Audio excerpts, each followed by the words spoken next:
How's it going, guys? My name is Zach with the Movie Castle, and today we're going to be taking a look at Tales from the Darkside. This is Season 3, Episode 6, and this episode's entitled Black Widows. This is from November 2nd, 1986, and directed by Karl Epstein, written by Michael McDowell, a series regular writer. This episode stars Margaret O'Brien, Theresa Saldana, and Paul Eiding. And this is about a mother and daughter. The daughter's grown up, the mother is kind of elderly, and is just staying at home in their trailer all day. The daughter wants the mother to get out, but it turns out the mother has a little secret. Anyone that shows up to her trailer, she's going to lure in and then turn into a spider creature and eat them. That's pretty nuts. Eventually, the daughter wants to get married, which will trigger a chain of events causing her to learn the terrible family secret and figure out how to accept it. This is a pretty strange episode. It's a very memorable one with just how wacky and crazy the concept goes. And it's one of those that's good, but has so many things that are weird and off and crazy. But I mean that in a good way. It is definitely more memorable for it. And I feel like this, more than a lot of other episodes of Tales from the Darkside, it really does feel like a weird 80s movie that a lot of people would see on VHS and develop this big cult following for. It is a weird and crazy plot that really could have been a section on a Creepshow movie. That would have been cool. You would have needed a bigger budget to do more of those effects. Like, the spider stuff is cool, but you can tell Darkside is a little limited by their budget here. And I do wish, if this was bigger, see more crazy spider stuff more often and bigger. But, that will be handled artistically because Darkside doesn't have that much money. But overall, you do get a lot that goes on here that it's really, strange, like I said. But, first off, the audience is told the mother is a spider creature really early on. I think it's before the first commercial break or something. And I saw that and I'm like, that would normally be the end of the episode. That would be the twist that it all builds to.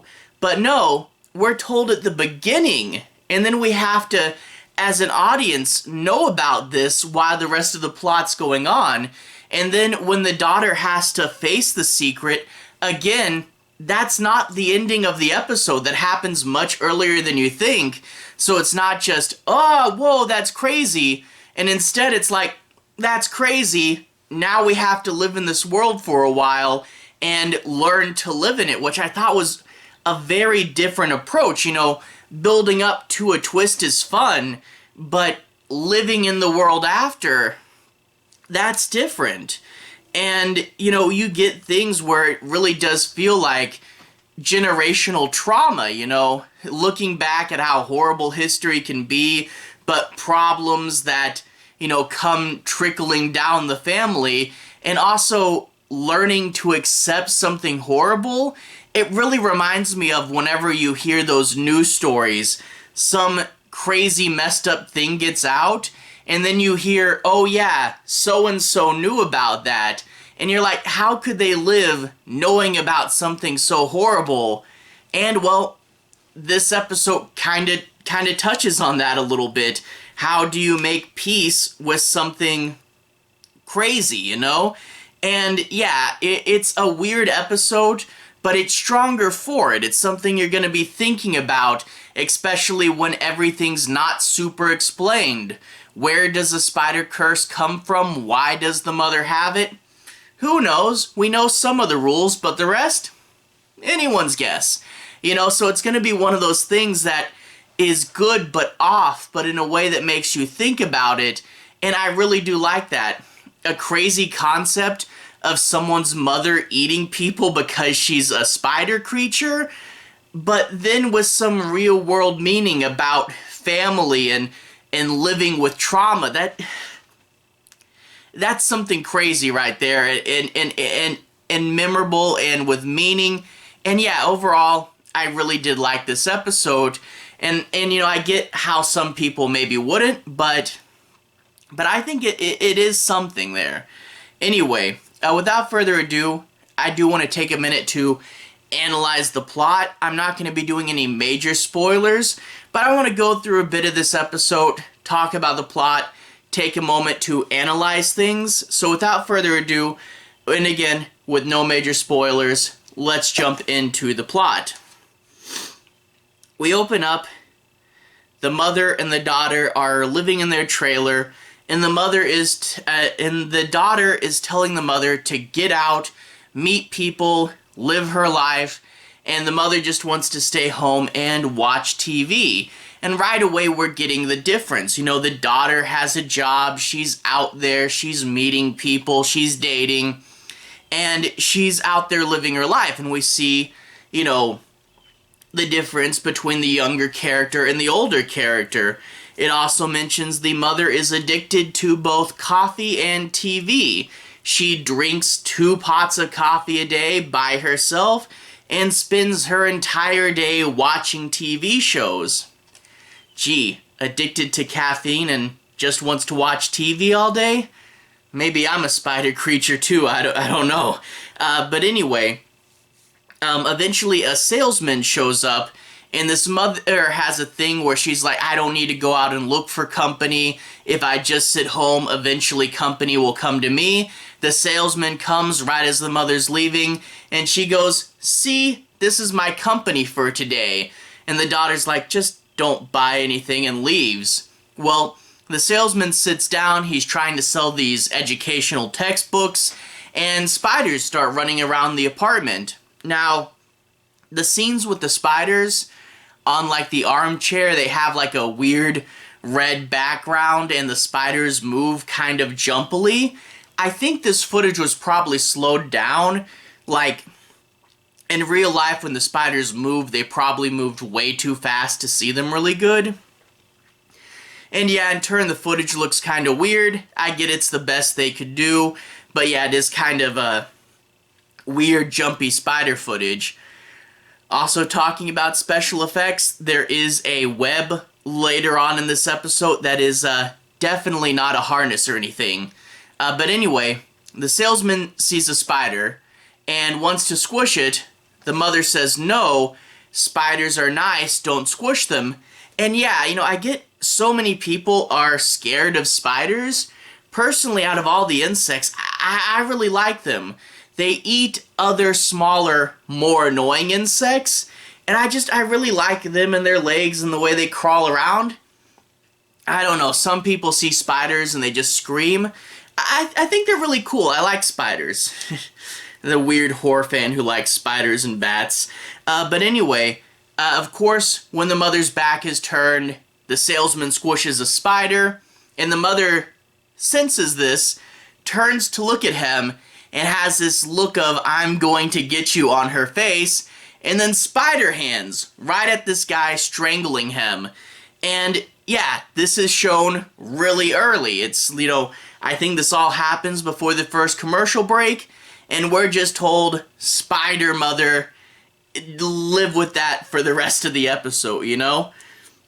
But anyway, after that, the daughter has a boyfriend, and it turns out they're engaged, but the boyfriend wants the mother's blessing before he proceeds, and he has all these things. You know, he's a legitimately nice guy, and he's like, I'll buy us a new double-wide trailer so that I won't be encroaching on your space, and I'll get you a satellite TV, because you like to watch TV all day.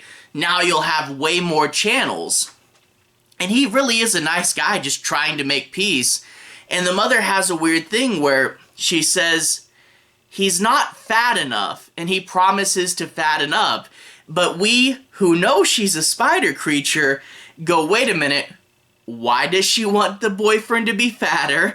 And it is kind of this weird thing, you know, in real life, it would be a strange request. Most mothers don't really want that, I don't know. But he's there promising to be fatter, and we as an audience are like, she gonna eat him or something? What's going on here? So it's this this weird situation. But I do want to point out, for an episode that is, kind of feminist, it is talking about how these women live and, them being kind of isolated and cut off from the world, I do want to point out that it's not anti-men either. The salesman was a jerk, sure, but the new husband, he's a really nice guy. And there's another prominent male character in here later who's also a really nice guy who cares for these women and is doing their best and completely oblivious to their crimes. So it is nice, and I feel like if we did a modern reboot of this, it would probably get this aspect of the plot messed up. It's feminist, but it portrays the male characters generally as being nice guys who want to do their best and do right by these characters, which I think is interesting. The other prominent male character is a priest. Again, in a modern reboot, they'd probably want to make this guy evil or something. But the priest is a nice guy. One of the people that goes to his church, the mother, is living on her own, quite lonely. And in turn, this priest is making an effort to come by almost every day and talk to the old lady and keep her company. This guy's a really nice guy. So many old people get neglected, and to see someone taking an effort to make sure that someone's not lonely in their life, major props to this guy. But yeah, he comes over, he'll be someone for the mother to talk to. He is a little strange, like he says damn a lot, what you think a priest wouldn't say damn that often, but he does. And there is like a scene later on where after the wedding, the daughter and the now husband are having really loud sex in the next room, and the priest is all awkward and has to leave.